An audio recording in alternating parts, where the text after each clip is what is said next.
ഹേ ഗോയ്സ്, അപ്പോൾ നമ്മൾ കൊടൈക്കനാലിലേക്ക് ഒന്നൊരു വ്ളോഗ് ആയിട്ടാണ് ഇപ്പോൾ വന്നിരിക്കുന്നത്. അപ്പോൾ നമ്മൾ കൊടൈക്കനാലിൽ പോയിട്ട് ഫസ്റ്റ് നമ്മൾ വെച്ചത് പൂരി ബജാണ്. അതായിരുന്നു ഏറ്റവും അഫോർഡബിൾ.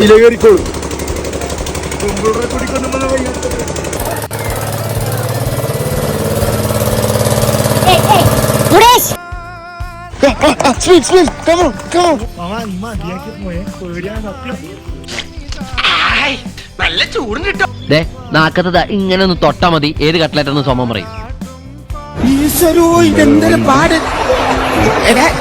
പിന്നെ ഇങ്ങനെയൊന്നും അല്ലടാ.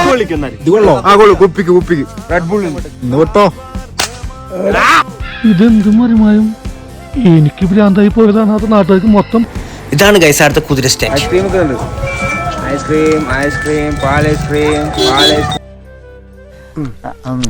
ഒരുപക്ഷെ ഇത് പിഴിഞ്ഞു തിന്നേണ്ടതായിരിക്കോ? അപ്പോൾ ഈ വീഡിയോയുടെ അവസാനിക്കാണ്. അപ്പം നാളെ ഇതിന്റെ പുതിയ വിശേഷമായി ഞാൻ വരുന്നതാണ്. അപ്പം അതുവരെ ഓക്കെ.